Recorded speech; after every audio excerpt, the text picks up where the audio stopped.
Hi, I'm Linda Mal, and welcome to Art This Week. On this week's episode, we visit Erin Cluley Gallery, and our interviewer, Leah Constatine, speaks with Rachel Livedalen about her exhibition, Capable Looking. Now for Art This Week.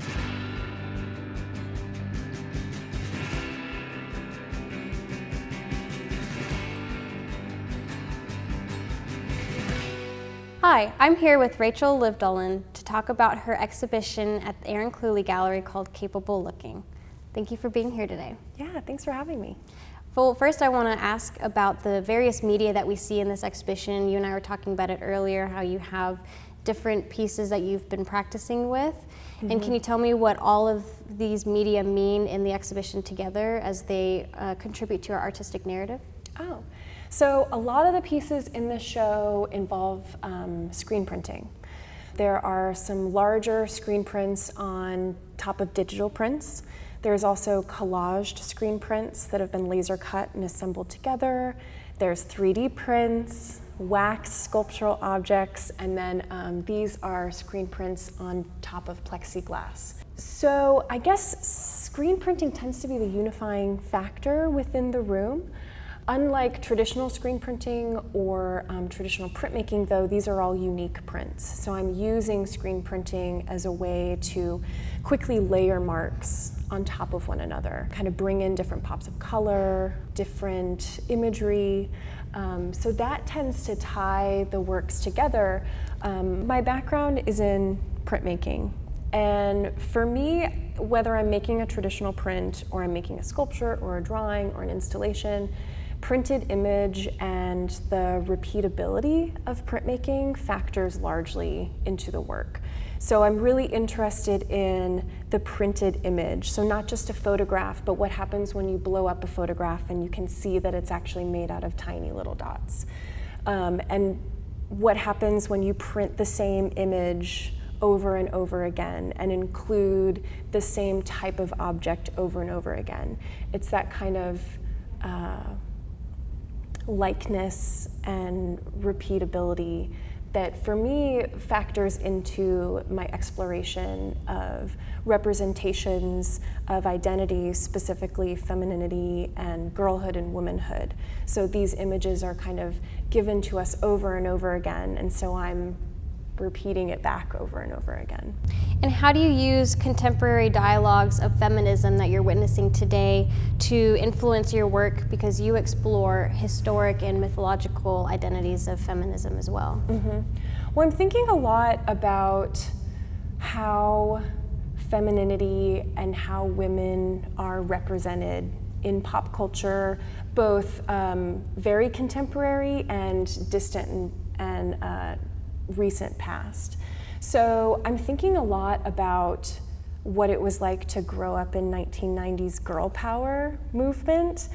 And I think a lot of women my age were influenced by that, this kind of like female empowerment through kitsch femininity. And so that for me has really factored into the work. That's where a lot of the marks come from. That's where the color palette comes from. I like to talk about the color palette as Lisa Frank inspired. So it's fun and it's playful, but it's also a little critical about what's being presented in culture as girly, or how can something that's girly be significant within the art world. I think I really was hesitant to use these colors and these marks previously, because I thought, well, art is serious and something that's girly isn't necessarily serious. And that's not true at all, and that's kind of silly. So within the last couple of years, I've really started to embrace the fact that I like girly things. I like the color pink, and I can bring that into my artwork, but still have a serious conversation about feminism and also about identity. And you can bring these colors in and still have a serious conversation, but you can also portray these colors in different uses, like you have them screen printed, you have them in your wax sculptures, various ways you use the color and also the lines and kind of gestural identity of the works.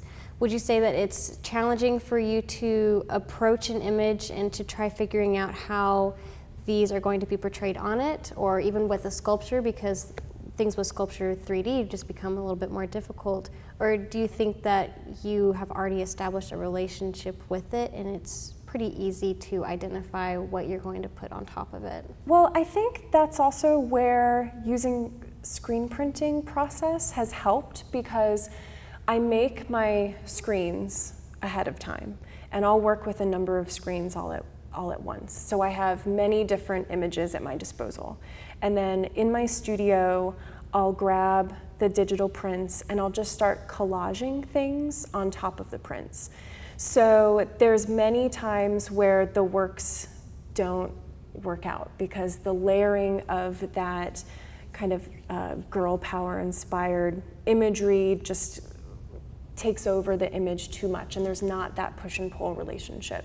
So really it's just about trial and error, and not being afraid to blur the original photographic image that I'm working on top of.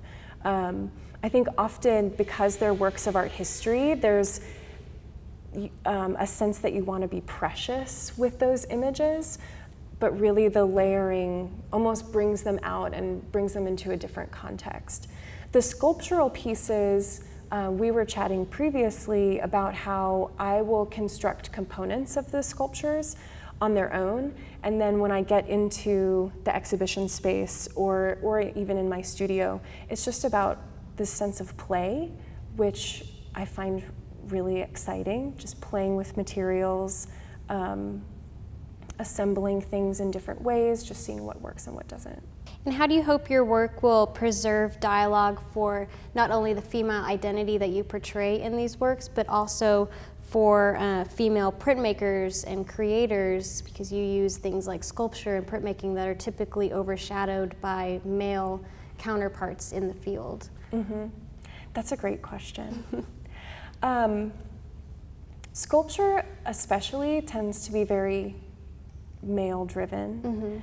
Mm-hmm. And I think that's why I like to use kind of odd materials in my sculptures. I'm not casting in metal, and I'm not really woodworking. I'm kind of assembling things, so they become like three-dimensional collages. I'll also use materials that have more of a domestic connotation. So I've worked with candle wax recently. I like to bring in that material specifically to kind of push things a little bit. Sometimes it's unclear if it is wax or what material it is, but it's significant for me to have that material listed with the piece. It kind of ties that piece to a different narrative than monolithic sculpture. Printmaking has an interesting history because it is sometimes thought of as like a craft media. So historically, women have found an entry point into the history of printmaking, more so than sculpture or painting. But again, these aren't really traditional prints. In terms of what I want other printmakers to see in them, just the sense of spontaneity and playfulness. They almost become more like drawings in a way, because I'm making those decisions as I'm going rather than planning everything out, separating colors, creating layers independent from one another, and then coming in and assembling. And can you talk about the title of the show? It's Capable Looking. Mm-hmm. Can you explain how that title portrays the narrative that you've collected in these works as they're put together in the exhibition here?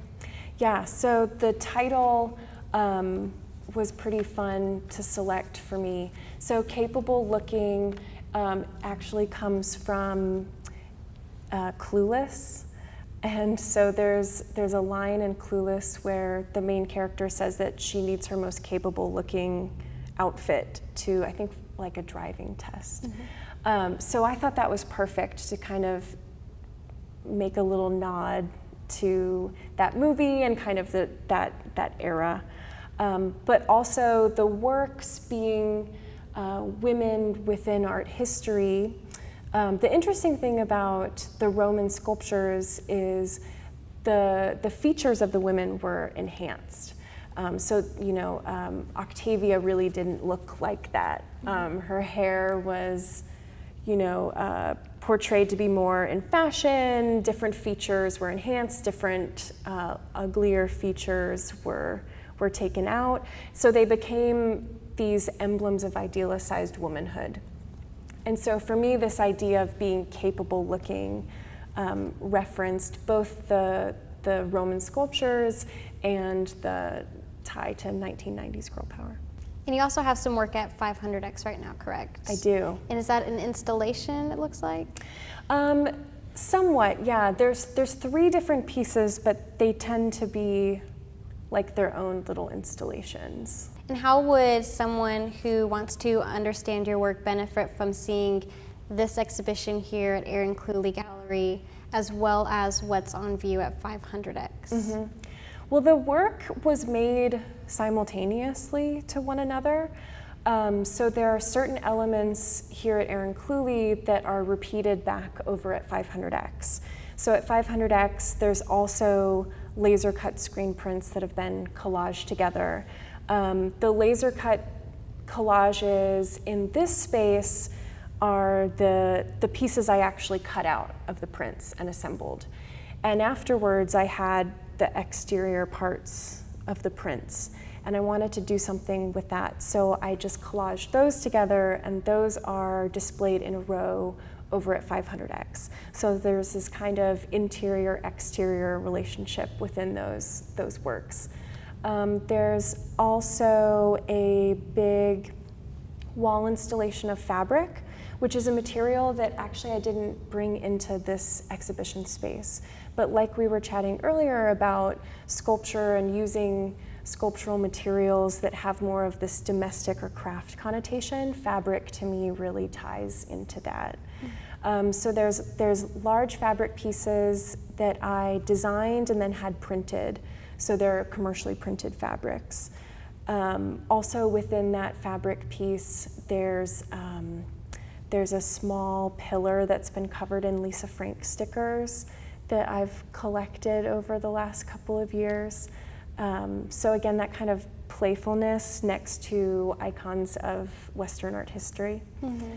And then the third piece at 500X involves an inflatable palm tree and some plexiglass pieces. And so the plexiglass pieces have also been screen printed. So really I see the work at Erin Cluley Gallery and the work at 500X all being part of the same body of work. You're currently teaching at TCU. Yes. Can you tell me how this process of teaching creatives has helped inform your relationship with your own art making practices? Yeah, absolutely. I love teaching printmaking because it's all about the process. When you're teaching drawing or painting, you're teaching skills, but you're also kind of helping harness the talents or creative interests of the students. But printmaking is something that you actually need to learn the steps for. And so that for me is really exciting. It's a process that I'm really tied to, and I get to share that with others. Because I'm teaching this process-based media, it makes me more involved with the process. So even though I'm interested in other media besides printmaking, I still always come back to printmaking as this center, probably because I'm teaching it on a regular basis, and so it's always in my mind, which is really nice because I can think about the larger conceptual issues regarding printed media within my work as well as what I'm teaching my students. I love interacting with the students, hearing their ideas, brainstorming with them. It becomes this kind of creative nucleus that happens that again is reflected in my own studio practice. I think seeing them figure out problems helps me in terms of incorporating this idea of play within my work. I've really seen some differences happen within my work over the last couple of years, and I think being around people within the creative problem-solving process has really helped me be more spontaneous and playful in my own work. Awesome. Well, thank you so much for sharing your information about this exhibition with us. Yeah, thanks. We want to thank Rachel for speaking with us. For more information on her, go to rachellivedalen.com. For more information on the exhibition, go to erincluley.com. That's it for Art This Week. Thanks for watching.